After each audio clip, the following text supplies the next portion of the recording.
Hello, everyone. Um, Welcome. Good morning, good afternoon, good evening to those of you who are joining. I know we've got people joining from all parts of the globe. This is a special LinkedIn Live where we are sharing the results from a recent study that we just published, Top Employers for Tech Talent.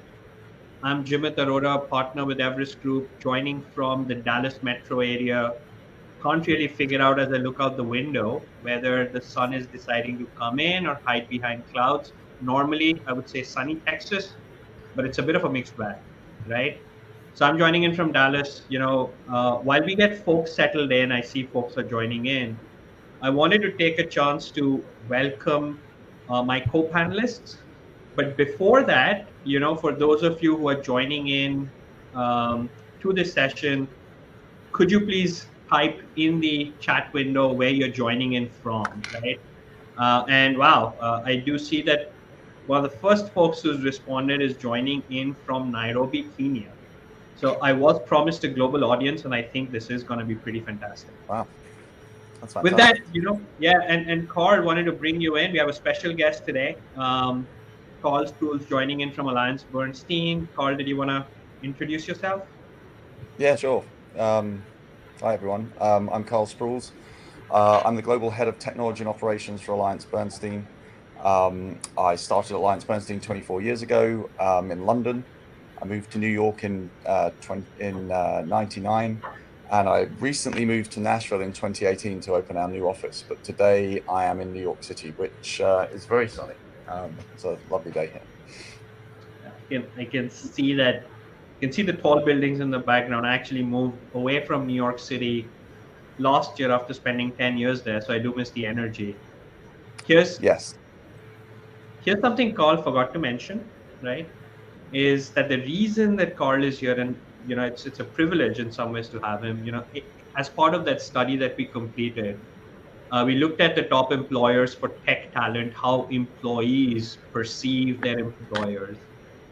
Alliance Bernstein was at the top of the list, right? Number one in the financial services among 30 of the largest financial services companies.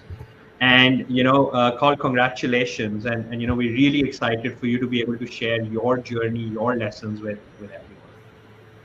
No, thank you. It's a great honor actually, and uh, it really is kind of like a cornerstone, capstone to all the hard work we've put in over the last 20 years. So we appreciate being recognized. Absolutely. And we'll be unpacking that a lot more. Also wanted to bring in my other partner in crime, Ashwin. Um, can you introduce yourself? Thanks, Jimit.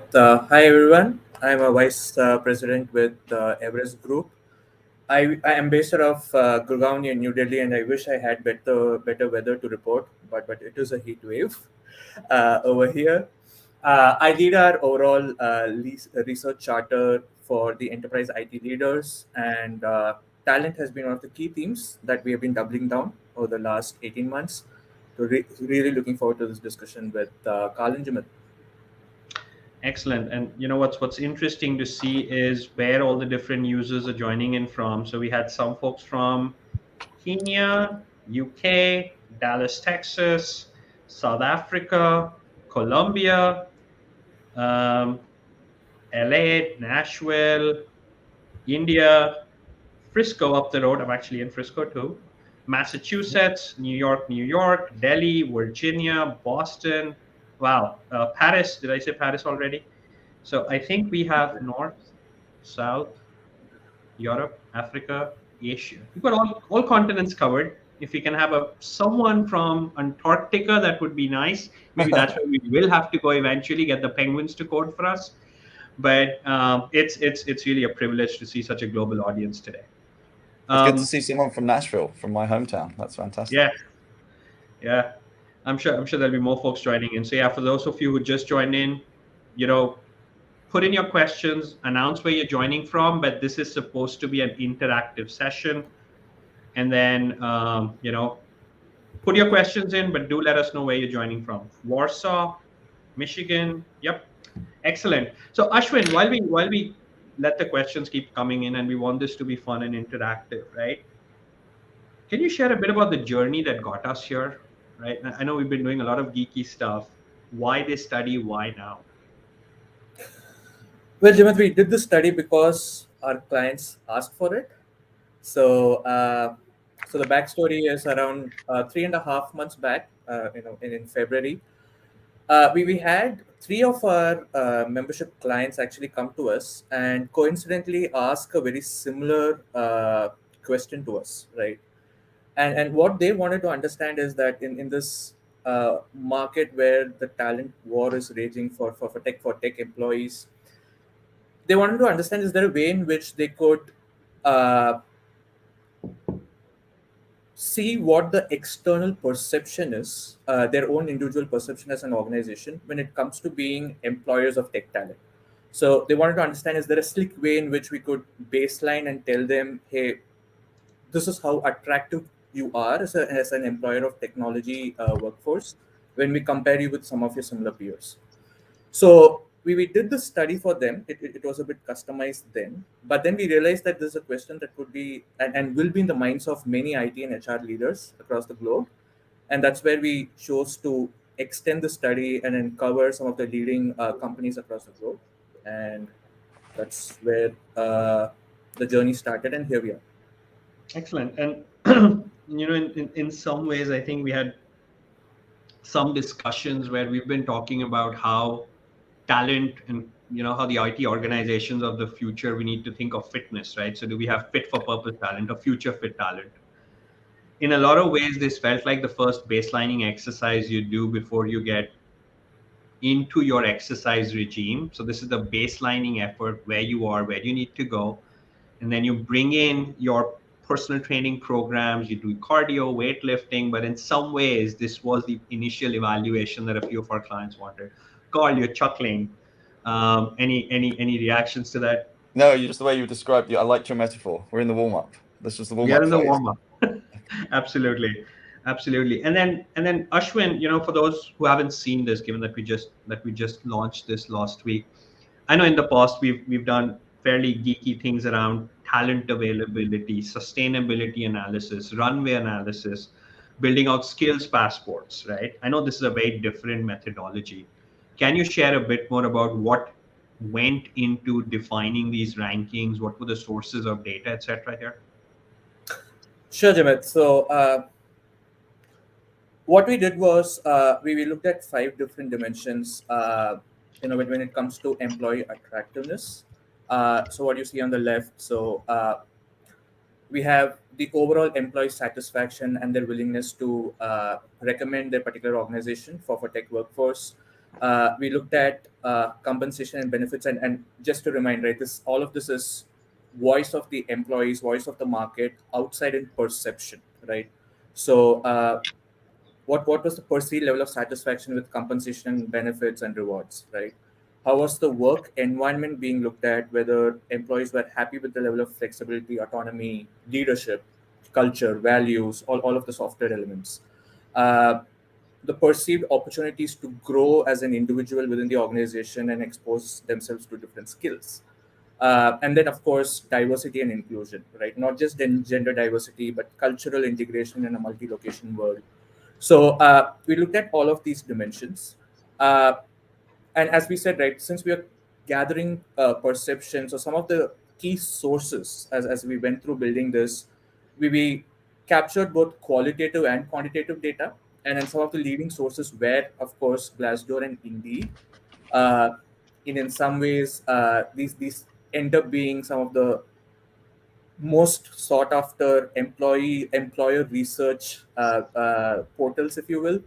So we pulled in a lot of data from there. We also went through some LinkedIn data, especially around employee attraction and retention statistics, especially attrition and joiner ratios, and we layered in our own analyst perception on top of this. So we brought all of this together. We normalized and in some ways forced ranked companies across different industries. So what we see on the next slide is the results for a particular cohort. So this is for the 30 largest financial services companies headquartered out of the US. These have been picked based on market share and an assets under management. And the analysis that we did was focused on the workforce that's based out of the US region, right? So as I said, we normalized, we ranked the different companies. It's a forced ranking mechanism. There's a bit of exaggeration in the gaps between the companies, but then we wanted to do that so that we have the resolution. Uh, and needless to say, as you already mentioned, Jimit, when we did this analysis, Alliance Bernstein ended up at the top of the pack. Excellent, Carl. Perfect cue for you, right? Again, once again, congratulations, right? That's a Thank you. report card that I would be proud of, but I was normally there were a lot of D's in there. But hey, before we dive in, love to kind of hear more about your journey. But I do think it'll be helpful to understand a bit more about the world you operate in. What's your charter? So could you spend a few more minutes describing your landscape? Yeah, maybe I'll tell you a little bit about what I do at AB, and maybe that'll get some sort of Absolutely. scope and dimension around things. So I think we had a slide that had a sort of map of the world. Yeah, this is great. This is a good slide. So this has got most of the stats that we would need to talk about, right? So AB has about just over 4,000 employees. About 1,100 of those work in technology and operations and real estate. If you see the map of the world at the top there, you see we have them. We have folks in San Antonio, which is where we do most of our transfer agent.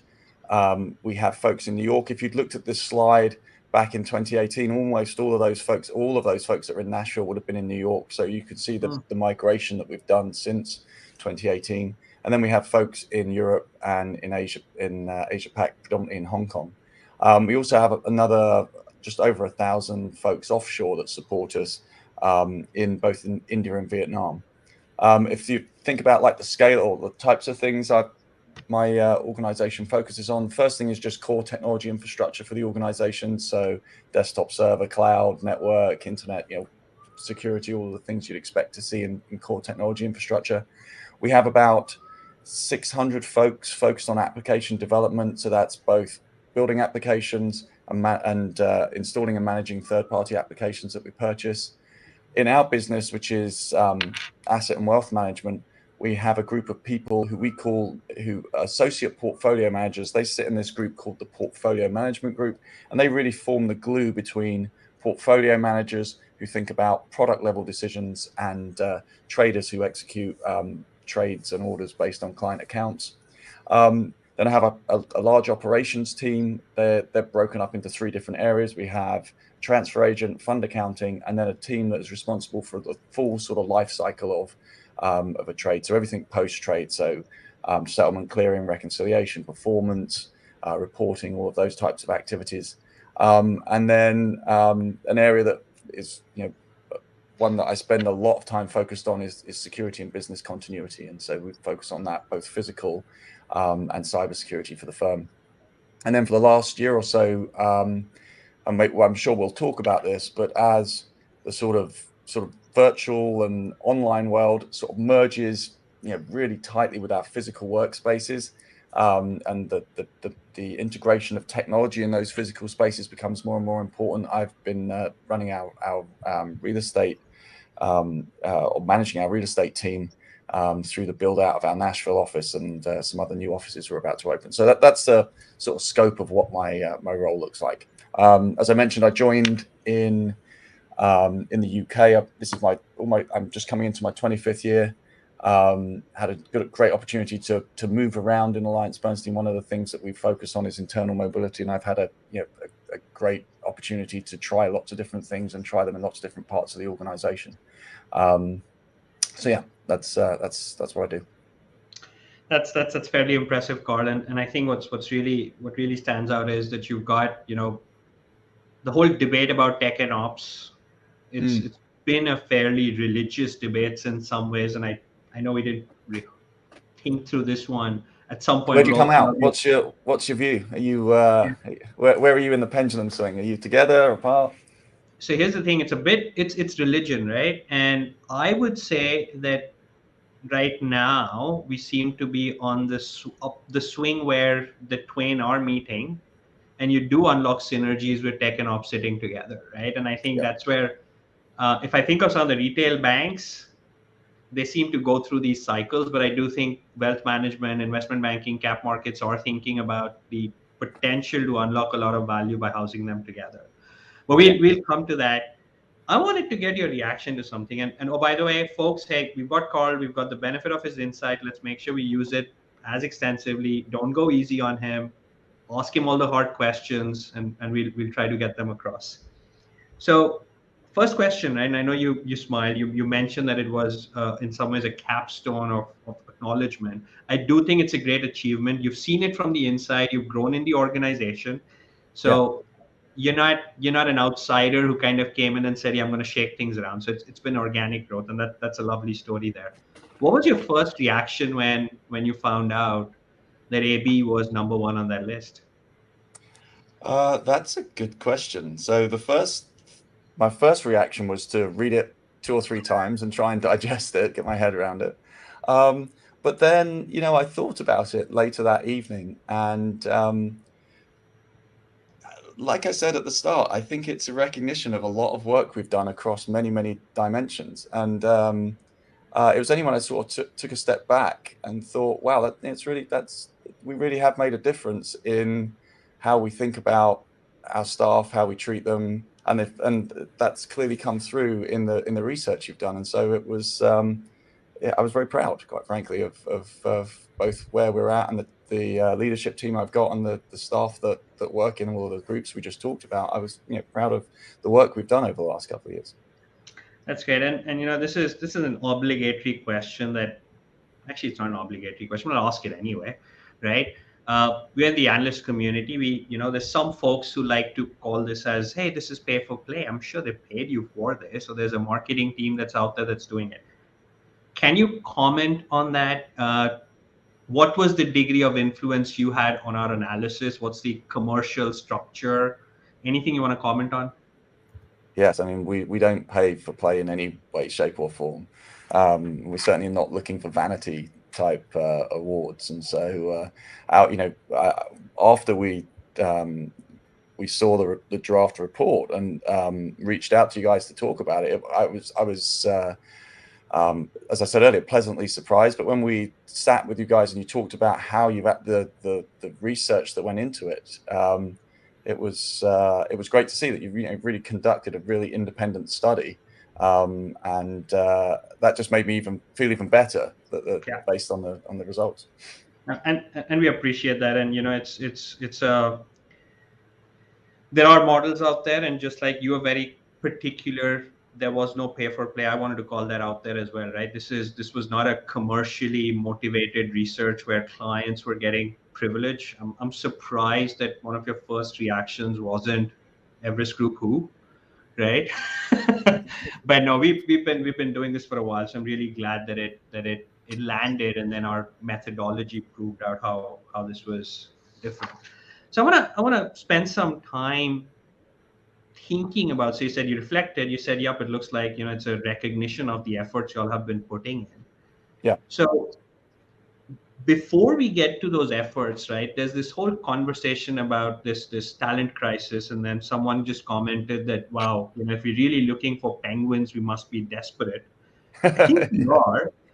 But I also think that there's a change in terms of how expectations have evolved for tech employees, right?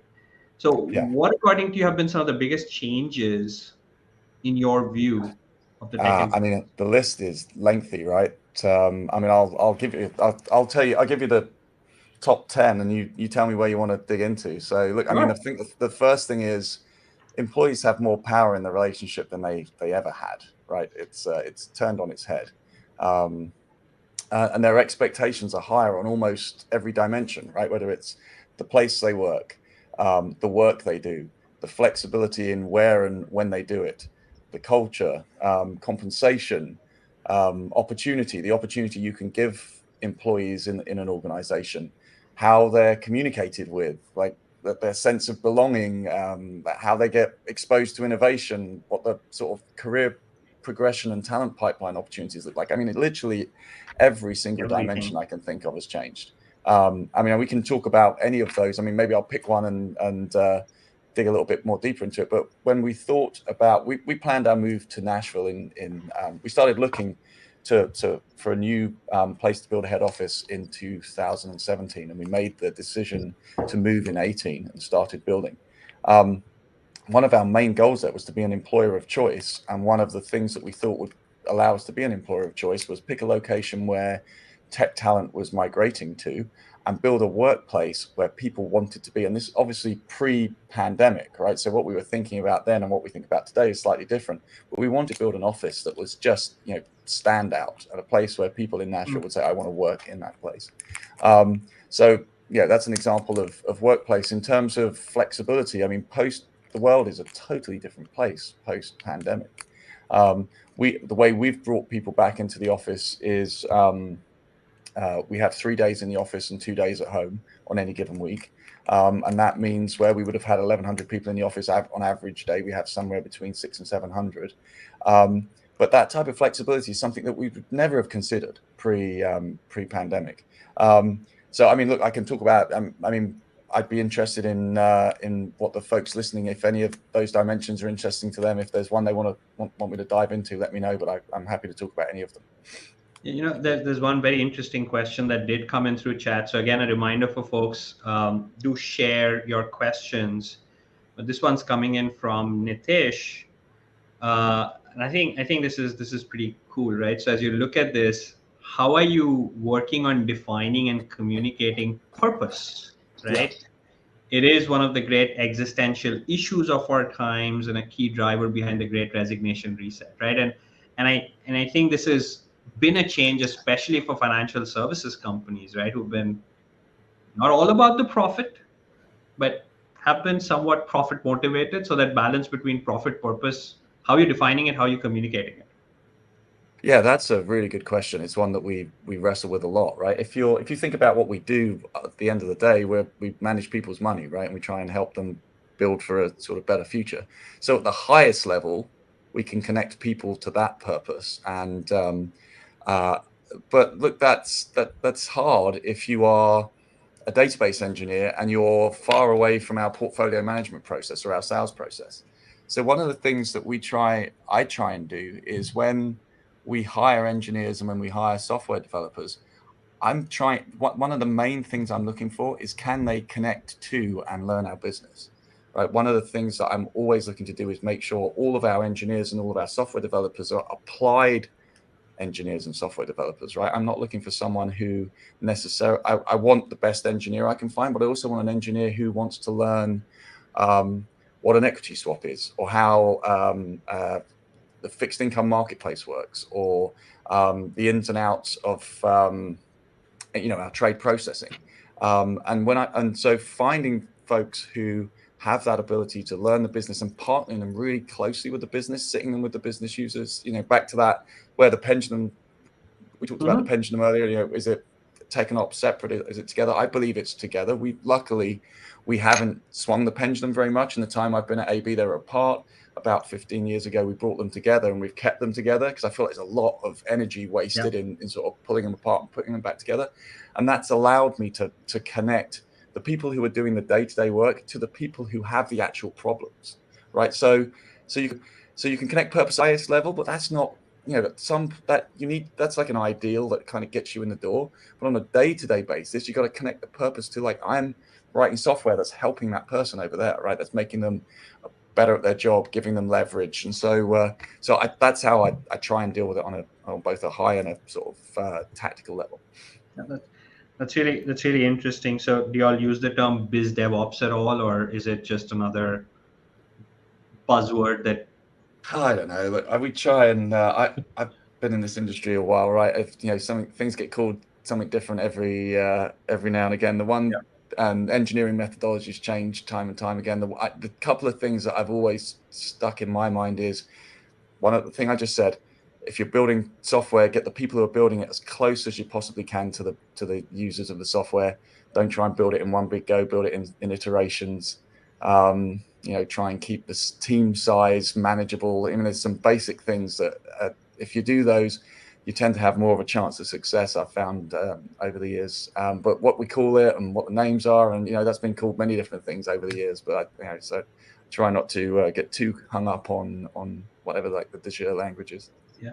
So, it's interesting, and I'd love to get your take on what this means in a hybrid world, right? So, what you described in some ways, we used to call it the two pizza boxes and a Nerf ball thesis, right? Teams small enough you can feed them with two pizzas, but close enough that you can hit each other with a Nerf ball, right? Yes. How does that change in a hybrid world?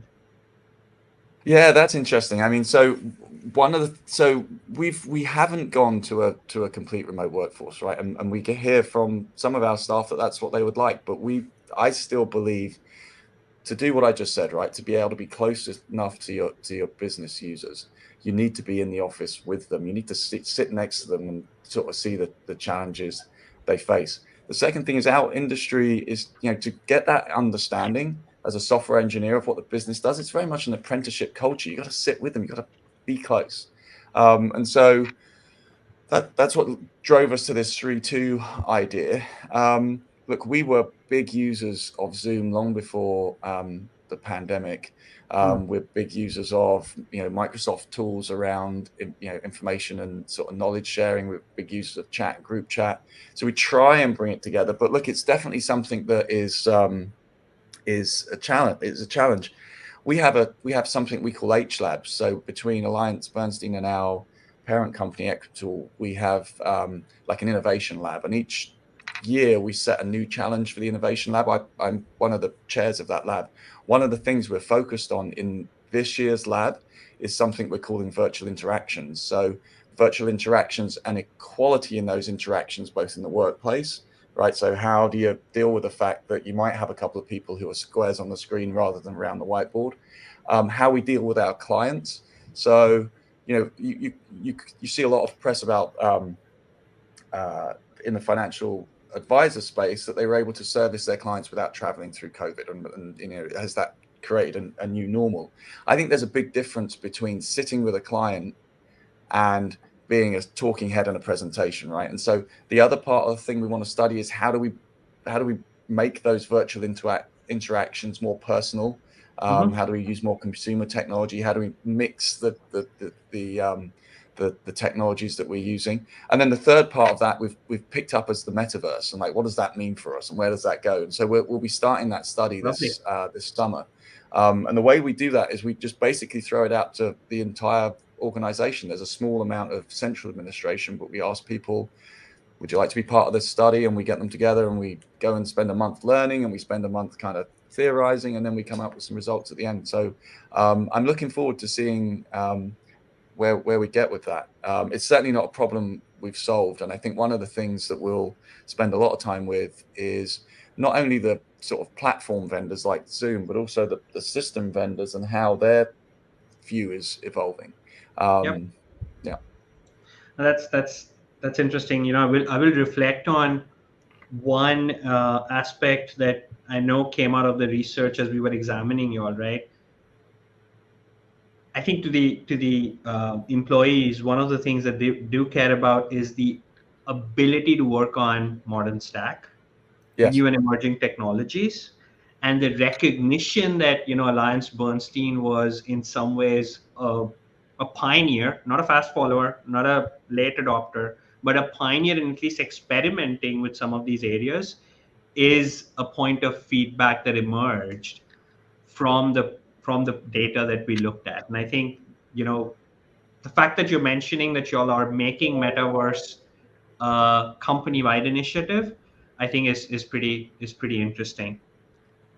And we are actually going to be doing a webinar on metaverse in June, and there'll be a few other LinkedIn live. So for those in the audience, feel free to tune into them. Yeah, it's I have that's a super interesting topic. We're excited to study it this summer. there's I want to combine a question that just came in from the audience with something you said, that, hey, as you started on your journey in Nashville, you wanted this to be one of the best places for folks to work in, right? So question is around, hey, what were some of the best features of Nashville? And then I'm curious to understand, what were some of the initiatives you took to make that new office one of the best places for talent to work? Yeah, so Nashville, there's lots of positives about Nashville, right? So if you look at Nashville metro area, so Nashville and then the area maybe a sort of 15, 20 mile around it, there's about 2 million people there. So if you look at cities that have 2 million people, Nashville punches way above its weight in many different areas, right? The entertainment, there's Broadway, which is the main strip in Nashville, Mm-hmm. brings in huge amounts of people to listen to and take in, country music. There's all of the honky tonks along there, so we get a good procession of tourism that drives all of the entertainment. Like if you name a band, they come to Nashville. Any tour that of any size comes through Nashville. That drives the restaurant scene, the hotel scene, and then much more broader culture. I mean, it's a pretty established place, right? We've got a football team, we've got a soccer team, an ice hockey team, and then it's an easy place to live. It's People are very friendly. You don't have to go very far. I travel 4 miles outside of downtown, and I live in a place that looks like I'm in the countryside. And then look, we looked at a lot of different places around the country. But we were doing the search in 2016, 2017, and we liked that both sides of the political divide in Nashville were working together to make Nashville a better place. Right, you felt that when we local chamber, when we met with the technology council, when we met with schools, they wanted all together, no matter which side of the political divide you're on, all wanted Nashville to be a better place. So that was great, and we like that. In terms of what have we done, I'm almost at 4 years of being there, and it's been non-stop, right? So when I arrived, there were three of us in a WeWork, I think, with the goal of hiring, or moving or hiring 1,250 people. We now have the cornerstone building downtown. It's absolute state of the art, right in the middle of all of the energy downtown. People who moved early in across the board, whether in leadership or in more day-to-day doing roles, we asked them all to get out into the community. If we're going to move to Nashville, we want to make Nashville our home. So I'm on the board of the symphony there. I'm heavily involved in supporting robotics and STEM education in high schools. Part of the Nashville Technology Council. And that's what I do. I have 25 senior managers in my organization there. We ask them all to go out, join boards, get into the community, get our name out there. And then we've tried to support, we do a fair amount of giving as an organization. We've tried to tilt that towards Nashville, and we've tried to do it for things that are important to us, which is, access to education is probably the biggest thing that we put money behind. And then look, we've tried to partner with as many people as we can, whether that's education, not just traditional 4-year degree programs, but vocational programs, 2-year state programs. We've tried to be as upstanding corporate citizen as we possibly can be, and I think we've done a reasonable job. Hopefully, your study proves that, but I think we've done a pretty good job of getting into the community in Nashville. And I think in some ways, that clarification does such a profound job of explaining the earlier question on purpose, right? Because now you can see that the employees are proud of proud of their association with a company that's not just focused on themselves or maximizing earnings, but also in terms of giving back to the community, being a part of the community. And I think those are some of the things that are really, really important. I do have a tough one for you. Nashville Okay. hot chicken or fish and chips? Oh, can I go both? If I had to, I'd go fish and chips. But Fish and hot chips. chicken Okay. is Okay. Okay. hot chicken's pretty good though. It's a Yeah. close second. I thought you were going to ask which hot chicken, because then that gets very Yeah, that gets political. We might have to commission another perception yes, study. you could do a study on And that. in the fall, we'll have the answer to which places have the best hot chicken in Nashville. No, we won't. Ashwin, I know you've been quiet. I know you had a couple of questions Oh, that you I'm wanted listening to talk about. intently. Yeah. So good. No. So lots of things that have gone right. If you reflect back on the last 3 years, I know we can't erase COVID, so I'll Yeah. take that one away from you. But if you had to press reset, do something differently, are there things that come to mind that you would want to start over and do different? Yeah, I mean, I think generally it would be moving faster on some across a couple of different dimensions, right? So our move to Nashville, when we started it, in 2018, I told folks, look, we're going to take 4 years to move. I'd like you all to come. Um, we've got time to make this move. I think I would have tried to accelerate that process. The folks who moved earlier have fared better pre-pandemic. Better access to the housing market in Nashville has been very strong, and so they got in at a better price point. Um, Living with the the shadow of moving your family to another city that's tough to deal with, right? And I'm a big believer in sort of rip the band-aid off. When we said we were moving in May, I bought a house in June. I would have tried to accelerate that process, and that's regardless of the crystal ball of knowing that the pandemic was coming Yeah. in the middle of it somewhere. So I think I would have done that. I would, and we've made good on this now, but I would have just hired much larger numbers of associates. Like I think we have an associate program that we put in place. I was helped put in place 20 odd years ago, which is we bring folks in from college. We make sure they fit our sort of cultural views. Hopefully, they've had a good sort of run at education, and then we bring them in and we put them on a rotational program that gives them 4 6 month rotations in our organization. And I would have just gone much deeper in the earlier years to get to building that pipeline. What else have I done? Oh, the one other thing I would have definitely done sooner is in the information security space, right? So yeah, I think most folks in my seat have spent historically most of their time focused on defense, right? And just making sure that the bad guys don't get in. I think there's a realization in the industry that you've got to pivot from not just focusing on defense, but focusing on defense and response. And I think I would have made that pivot a little earlier because some of the investments on the response side are significant and they take a long time to put in place. What else? I got a good one for you. I would have bought more Zoom stock. That would have been that would have worked out pretty Yeah. well. Yeah. I was wondering if you're saying, hey, not just defense, and maybe I was gonna bring in my own white hats and go after the Bitcoin miners, maybe. But yeah, let's leave that for later. But you know what? It's interesting you raised Uh, security. Sorry, Ashwin, go ahead. yeah, Jimit. So I actually had a couple of follow-ups. So Carl, it's interesting you brought up security as a key theme, right? So I mean, IT workforce, we've been talking about all the idiosyncrasies and how developing workforce for tech is different. Is there something that's further unique and different when you think of cybersec versus other disciplines of technology at all? Have you seen any specific efforts you had to put in, or any Yes. observation?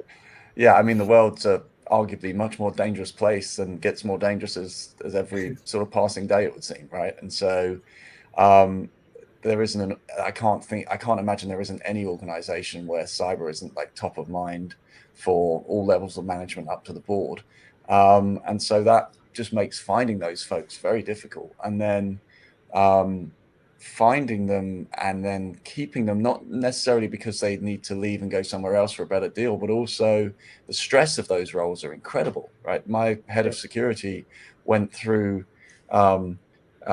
he covers both physical and cyber security, but dealt with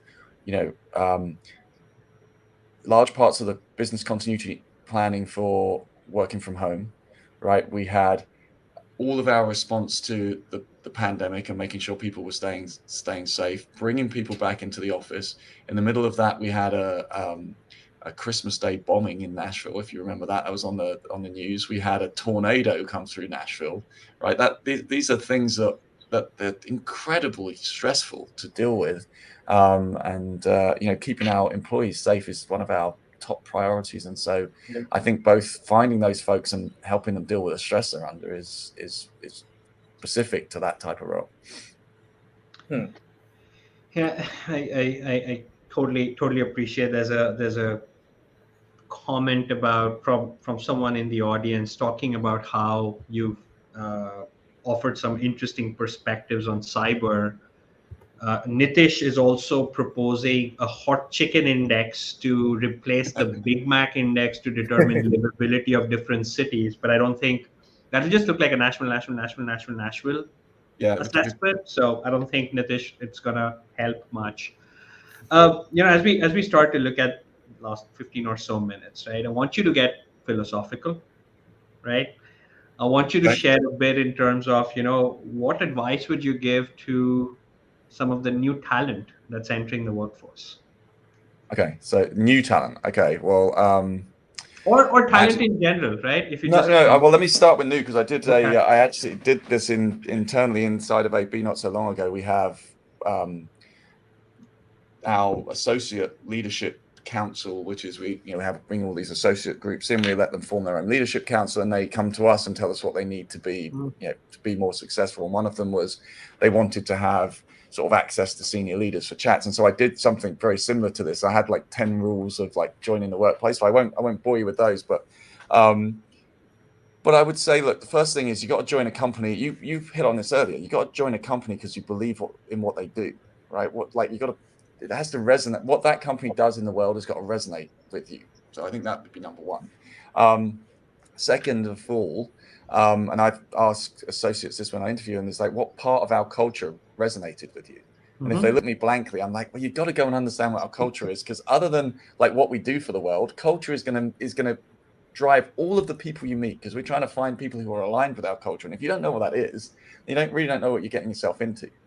Um, I would say the biggest thing, right, is find a role that's aligned with what you're good at, not what you like doing. Right. I think the worst piece of advice is, do the thing Or you your passion. you like the most, and you'll never feel like you'll go to work.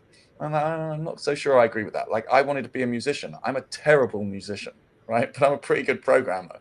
So I would say find a role that's aligned with what you're good at, because you get this virtuous cycle. If you're good at it, people respond to you being good at it. You get better at it. You start to build that that sort of muscle memory. Um, what else do I say? Find people who can help you. Find mentors, managers, people who've done it already. Talk to them. Ask questions. Don't be afraid to ask questions, for sure. And then once you get to a point where you think you can help other people as much as you can. Right? There's nothing like proving how you know a topic by trying to help somebody else learn it. And then look, I would say that in the workplace in general, which is something that I think people coming into the workplace in the last when it came into the workplace, I think I took some time to learn it personally, is like, never take anything personally, right? Things will not always go your way. Sometimes you'll feel injustice. It's not necessary, whether it's real or perceived. You might not have all the facts. You might not have the right view. Go home, reset, come back the next day, but don't take things personally. I see so many people's careers going in different directions because they took things personally, where the decision around whatever that decision was not focused on them. It was focused on something else. That's profound. I think we might want to document some of this, and maybe we'll publish an interview at some point with your permission, right? I think that's really profound. You do get to though sit on the board of the symphony, so your love for Yes, music paid out somewhere. Even though yes, I they don't wouldn't think you let me want to give near an yourself instrument, sing, that's for maybe. sure. Yeah. Yeah. And Carl, it'll be also interesting to understand your view, flipping back to the other side of the table, right? So you talked about mentorship, you talked about purpose, right? When we did this study, we also collected a lot of qualitative uh, insights, and as we looked at some of the areas of improvement that employees were pointing out, if you kind of build a word cloud, some of the words like bureaucracy, slowness and change, access to leadership, so these came out to be as some of the most common grievances, right? So in your view, how has the profile of IT leadership changed or evolved over the last few years, especially from a talent development standpoint? And then thereof, what would be some of your recommendations for your peer IT leaders or budding IT leaders? Yeah, so look, from a bureaucracy perspective, I try and have a very flat organization. So I have, you saw the number of people we've got, about 1,100 employees. I have what I call the GTO executive team, Global Technology and Operations Executive Team. That is almost 40 people who are the domain experts in everything we do, right? If I look to those 40 people, I can find, if name a topic, I can find the person who knows it in a level of detail, like real detail.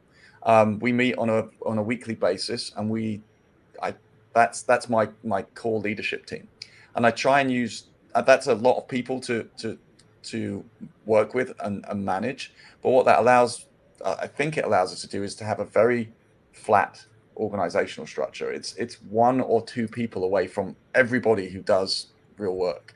So I've tried to eliminate bureaucracy of large hierarchies, because I believe that there's a lot of great insight in the folks who are doing the work, right? And I want that Yep.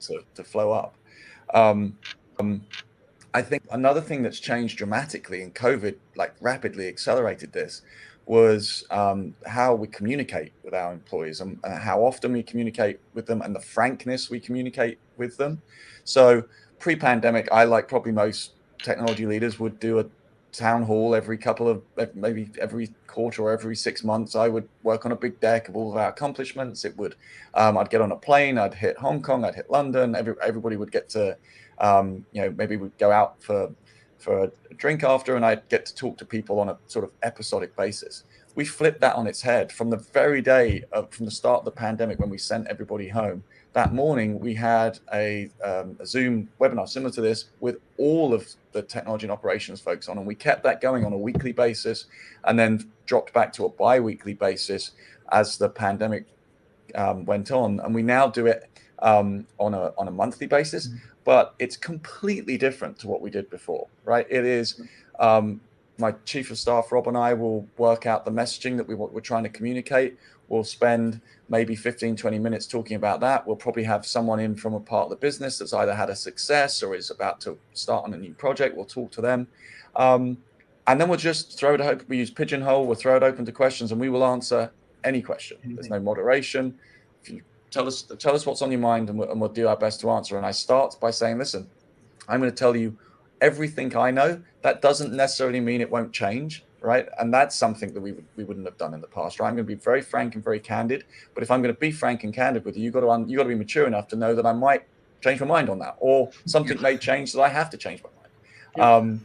And so that communication has been, and the effort that goes into that is substantial. I mean, we literally have it set up like a morning talk show. We have auto prompters and lights and cameras, and it's we try and make it as high quality as possible, because we want to get as much information out to the organization in a short period of time as we can. Yep. Radical candor with agility. So that's what I wrote down, Carl. So that's really helpful. Couple of rapid fire questions coming at you from the audience, right? One's an interesting one. I think the question about culture is intended to ask, how do you figure out culture during the interview onboarding process, right? I think it's probably more also about how you're evaluating cultural fitment, whether someone's going to be a good match or not. Yeah, so I mean, look, first off, you need to know what's your culture, right? Before you can ask questions related to it. So, like, our culture has been described and labeled many different ways in the time I've been here, but there are three pillars that stick out in my mind, right? We're looking for people who are intellectually curious, right? To know why something happened that way or works that way, or so intellectual curiosity is like a key pillar. We're looking for people who want to win as part of a team. So and we look for people who have very high integrity in how they see the world, right? And so those are pretty easily. I mean, if I said those three things to you, I'm sure you could craft some interview questions that got to those pretty easily, right? So intellectually curious, let me tell you about something. Let me ask you about something. Let me tell you what I did at the weekend that you can ask me any questions about. I like to sail. To ask me a question about sailing. Pretty easy to get to. Intellectually curious, team oriented, you can get to pretty easily as well. Integrity is a little tougher, but again, talking about decisions they made in high stress or tough situations can usually get to that. Awesome. Awesome. Do not bring up my prison record in the next interview. No. Yes, exactly. Okay. Another quick one, right? So how do you deal with early tenure dissatisfaction, especially in hybrid? And I think there's the period of hybrid which I think you get the offices in some ways to work with. We did have a number of companies that brought in entry level talent completely virtual for the first 6-12 months, right? So just curious, how did you drive the connections with those when y'all were remote? Yeah, so we face this problem, right? We face it primarily because when I showed you that graph earlier, that was people where we started, the map earlier where we had folks in New York, and now we have them, a lot of people in Nashville. That meant we hired a lot of people in a short period of time. Um, and to give you a sense, we were working through our service anniversaries the other day, and this year we have 28 people with 20 years Wow. service, and 4 of them have 35 years service. So if you looked at the service demographics of folks that are in New York, they're vastly different to what they are now, since we've made our move to Nashville. So look, I think some of it is, uh, when you hire that number of people, when you hire any group of people, some of them stick and some of them don't, right? And whether it's culture, and that's why I think when we were talking about advice to folks coming into the workplace, you really have to want to work at the place. It's got to have value to you, and you've got to understand the culture. So sometimes those things don't align with folks, and so in Nashville, we'll work through that, right? There'll be a longer tail as we work through some people join. Let's say 10 join, 2 of them don't fit. We'll keep going round and round and round until we get back to those tenure numbers. I mean, some of the problems we dealt with in the pandemic in particular were people who moved to Nashville, and then found themselves pretty stranded, right? It's if you move to a new city, it's hard enough, but if you move to a new city and you can't really get out, you can't really build connection with people. If you moved on your own, that can be really hard, right? So we've dealt with some of that. We've dealt with folks where we we work hard at Alliance Bernstein, and we've dealt with folks who the work-life balance is not for them. Hmm. And then there's people where just the work doesn't resonate, right? For whatever reason, they'd like to be writing software for the metaverse, or they'd like to be connected in something that's more consumer oriented. So I think it's a fact of life. I think one of the things that you could, like, what do we try and do? We try and spot it as early as we possibly can. We try and not go there by making sure we do all the stuff we do in the interview process. But if it turns out that it's not the right place for someone, and it's usually pretty easy to see that starting to happen, right? Then we try and help them understand, like, okay, if this is not right for you, you move on, and we'll no hard feelings, but we try not to make it long protracted process. No, I appreciate that. And this is interesting. We had this slide which showed your rankings, and that there were other elements to it.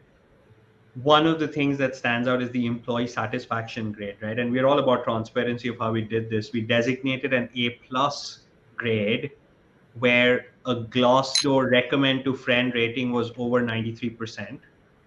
Having heard you describe all of this, in addition to all the research, explains why you're the only financial institution to get that among the top 30. So something you should really be proud of, right? There are we evaluated a total of 70, and Ashwin, I want you to kind of comment on what's next, what we are doing this. So we looked at 70 companies across 3 industries. 6 companies received that A plus grade, right, on that one parameter.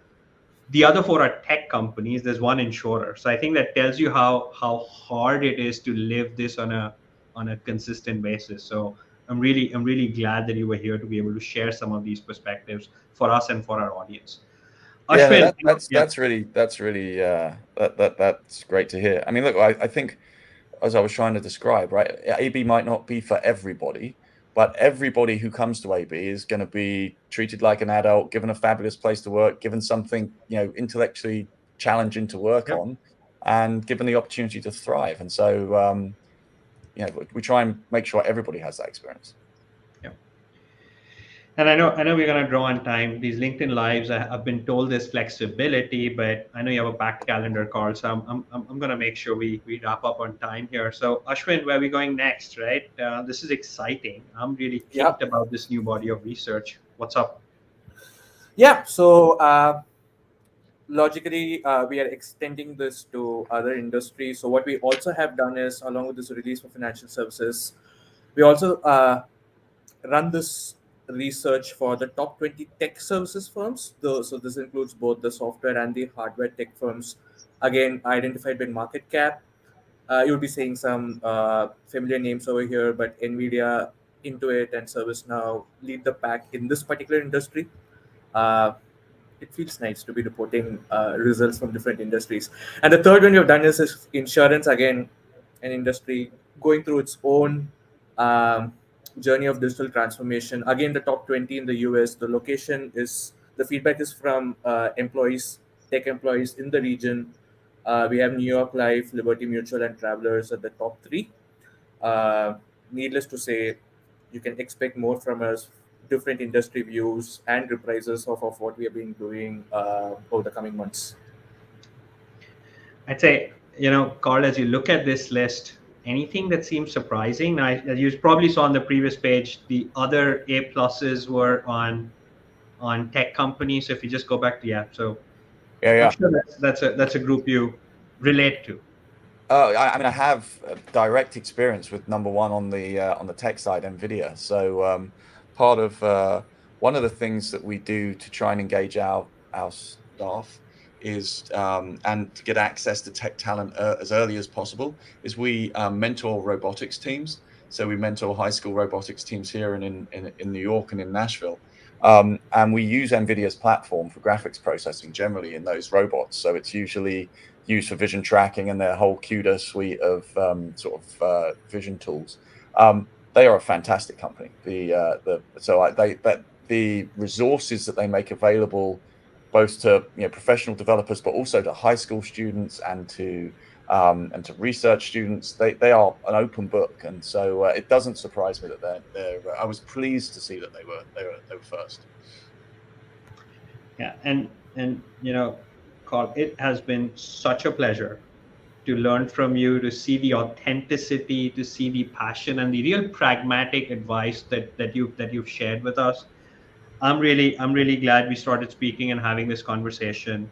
I know there've been some comments about how people would like access to some of these files. So in the chat windows, you should see the links to be able to get the full reports. Right, everyone can access them. They're not behind a paywall, so you'll be able to see the results of these. And as Ashwin said, there's more to follow. But Carl, truly appreciate the time that you've spent with us, and really congratulations for building such a phenomenal organization and a phenomenal culture. Thank you. It was a lot of fun. I really enjoyed this. Thank you for inviting me on. And Ashwin, thanks a lot. This is profound research. I'm sure there's a lot more coming. And a big thanks and shout out also to a very global audience that came in from all five continents. The Penguins did not make an appearance, but I will have hope for the future. So, hey, thanks everyone. We'll be back soon. And thanks again, Carl. All right. Thank See you, you. everyone. Bye bye.